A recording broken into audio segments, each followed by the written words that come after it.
bisa bayangkan, ya, bisa bayangkan betapa hancurnya dunia dengan senjata nuklir dan sebagainya. Dan juga bisa bayangkan kalau kaitannya dengan Indonesia, betapa lemahnya kita kalau dari sisi senjata, ya. Ya mohon maaf, belum ditembak sudah tenggelam. Ya, nah. Pesawat juga begitu, belum tempur mendarat udah delosor dulu. Ya, kita padahal pada saat Perang Dunia Kedua Anda tahu negara-negara itu memproduksi ribuan itu yang namanya kapal perang, pesawat udara kayak memproduksi kacang aja. Tapi kita memproduksi satu aja kesulitan. Ya, berarti apa? Teknologi itu kan masih jauh. Masih banyak PR kita sebetulnya ya sebagai bangsa. Nah, saya bilang juga misalnya sama-sama Arab, sama-sama Islam, ya mereka ada banyak negara. Kenapa nggak jadi satu negara? Itu tadi karena proses pembentukan negara masing-masing dan antara lain diikat oleh filosofi yang sama. Walaupun misalnya mungkin sama-sama Muslim, sama-sama Arab, dia memiliki filosofi berbeda, maka muncullah negara Saudi Arabia sendiri, Uni Emirat Arab sendiri, Yordania sendiri, Qatar sendiri, ya. Uni Emirat Arab ini sudah ada gedung tertinggi kan, terkenal ya, luar biasa mereka. Dan dia mengembangkan juga sudah ke antariksa itu, ya, ya minimal ada negara Islam yang maju lah, begitu ya, ya. Jadi ya itu secara gambaran umum. Secara kemudian tadi apa masalah ideologi yang kemarin ramai, ya. Anda memang perlu mempelajari sejarah bangsa Indonesia. Misalnya komunis di Indonesia itu berbeda dengan komunis di internasional. Ya, komunis internasional itu dulu sebetulnya terpecah antara yang cinta damai. Jadi kalau Anda baca sejarah Eropa, Perang Dunia Kedua, justru kelompok komunis yang menentang perang, kelompok komunis menyerukan ya agar buruh-buruh di bawah dia yang berafiliasi dengan dia mogok kerja agar pemerintahannya tidak bisa melaksanakan perang. Tapi apa yang terjadi saat komunis seperti itu, pikirannya ditembak ininya, pemimpinnya. Muncullah pemimpin yang keras. Ya, jadi di dalam komunis sendiri ada yang sebetulnya dalam arti tertentu cinta damai, tadi ada kelompok yang garis keras. Nah inilah yang menang malah dan pinter menghasut massa, pinter melakukan kudeta, pinter membuat kerusuhan, ya. Jadi tinggal butuh misalnya Indonesia bikin kacau, ya ini saya kalkulasi butuh segini udah hancur. Bisa mereka dengan agitasi massa yang luar biasa. Ya. Nah, itu yang terjadi di Eropa. Jadi pada saat sebelum revolusi Rusia tahun 1917 itu ya, meruntuhkan SAR-nya, itu didesain di Eropa, tidak di Rusia. Oleh para ahli komunis radikal itu. Ya, jadi dimobilisasi. Ya, jadi itu yang terjadi di dunia ya. Kemudian komunis melakukan dia membentuk militer sendiri, ya, membentuk tatanan sendiri. Ya, makanya kemarin ada diskusi menolak individu dan menolak masyarakat, dia membentuk tatanan sendiri. Ya, nah kemudian singkat cerita pusat komunis adalah Uni Soviet, ya kan?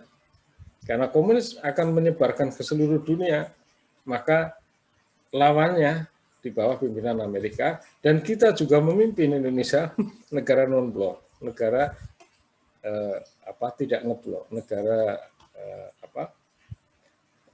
dunia ketiga. Ya. Nah di Indonesia bagaimana komunisme? Ya, komunisme kalau di Eropa sebetulnya adalah menuntut keadilan pada saat revolusi industri. Sehingga konsep komunis adalah industrialisasi, pemilik industri bukan oleh perorangan, tapi oleh negara agar bisa kekayaannya, kemakmurannya dibagi. Antara lain itu konsepnya. Ya. Nah, dengan paham komunis itu sebetulnya kemudian kapitalis memperbaiki diri. Maksudnya apa? Buruhnya disejahterakan. Itu karena munculnya lawan dari komunis itu sebetulnya. Jadi karena buruhnya sudah sejahtera, ya tidak perlu ganti ideologi mereka. Ya. Karena orang dikasih uang banyak pun kalau tidak siap ya habis saja. Malah memunculkan perilaku yang mungkin tidak pas. Ya. Nah, sementara di Indonesia atau di negara-negara miskin, komunis kampanyenya bukan ke industri, kampanyenya ke petani. Ya, ke petani. Jadi di negara industri sendiri komunis malah tidak jalan sebetulnya, padahal dia mengkritik industri. Tapi laku di negara, termasuk waktu itu Rusia sebetulnya paling lemah dibanding Eropa yang lain karena masih banyak pertaniannya. Ya, ya di negara-negara termasuk Indochina ya, Laos, Vietnam ya, Kamboja, Indonesia itu kan pertanian malah lakunya di situ. ya, ya. Tapi kita kemudian sudah membentengi dan itu berafiliasi dengan agama kalau di Indonesia, ya. Jadi seperti itu. Jadi kondisi masing-masing. Dan memang untuk merubah sebuah kondisi, ya, untuk bagaimana kita bisa hidup bersama lebih baik, Indonesia yang lebih baik, ya, ini adalah tugas yang tidak mudah. Selalu ada pihak yang mengacaukan, yang seenaknya sendiri, yang ingin mengambil keuntungan untuk kelompoknya sendiri, yang tidak peduli kepada yang lain, dan macam-macam. Sehingga maka kadang terjadi kekacauan, bencana, dan sebagainya. Bencana adalah ulah manusia. Ya, karena akibat perbuatan manusia. Kemudian kembali kepada manusia. Nah, itu gambaran singkatnya. Jadi memang di sisi realitas kita berat. Ya, saya contohkan sederhana misalnya dulu di Doli itu ada sebuah kampung yang terkenal di Surabaya, Kampung Doli. Ya, itu dulu pusat prostitusi terbesar katanya. Ya, di Asia Tenggara ditutup akhirnya sama pemerintah ya. Ditutup, tapi bagaimana mengganti sumber penghasilan sekitar 10.000 orang warga di situ yang tadinya bersumber dari bisnis prostitusi ke istilahnya bisnis lain yang lebih pas. Ini juga persoalan. Ya. Apakah orang dibagi duit terus selesai? Enggak. Dibagi kasih bantuan gerobak dorong enggak dijual. Jadi pemberdayaan, pembangunan itu proses yang yang kompleks, yang itu tidak mudah.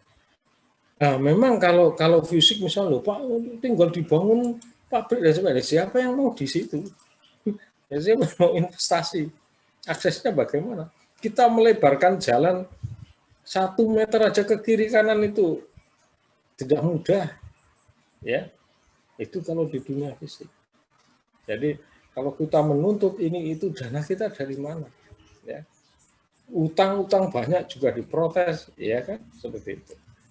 Nah, tentu semua ada kalkulasinya ya. Kenapa ada ilmu-ilmu itu semua? Ya, ada ilmu akuntansi, ada ilmu studi pembangunan, ada semuanya ada ilmunya ya, ilmu politik dan seterusnya, agar itu bisa berjalan dengan lebih baik ya. Agar kita juga bisa mengantisipasi walaupun tidak akan mungkin hilang persoalan-persoalan real dalam kehidupan bermasyarakat dan bernegara kita. Selalu ada potensi-potensi konflik horizontal dan sebagainya dimanfaatkan dan sebagainya. Ya, baik. Kemarin sudah cukup padat saya kira diskusi Anda, bahkan sampai ke Soekarno ya. Nah, sekarang nanti kita bawa ke pemikiran yang lebih halus. Ini saya akan memberi pengantarnya di situ ya. Karena nanti akan bicara Notonegoro, ini kita bicara menjelajah alam pemikiran. Kalau kemarin dari kapitalis, komunis, Soekarno itu mungkin masih banyak campur ya, teori dan praktek. Mungkin nanti di Notonegoro, apalagi nanti berikutnya adalah Driakarya, itu mungkin lebih bersifat menjelajahi pemikiran. Pemikiran juga sangat penting karena tindakan manusia didasari oleh pemikiran. Ya, nah ini jadi kelompok 3 saya kira sudah siap ya, saya cek sudah upload di Moodle. Tanpa terlalu lama, kita nanti langsung saja mendengarkan pemaparan dari kelompok 3. Sebelumnya apakah ada pertanyaan? Silahkan.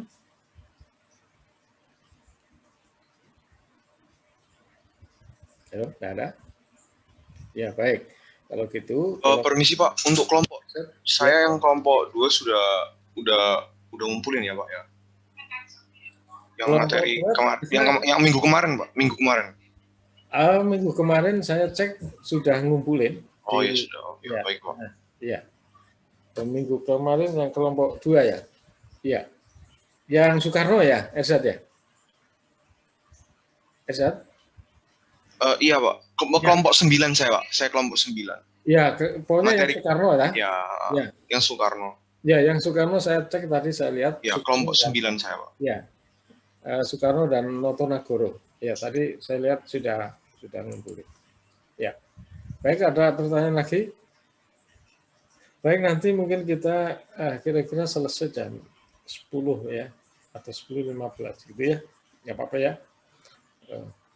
Baik, kelompok 3 kalau gitu. Atau masih ada yang butuh presensi? Apa sudah presensi semua? Halo? Permisi Pak, saya belum presensi. Belum? Coba sebentar ya. Ini.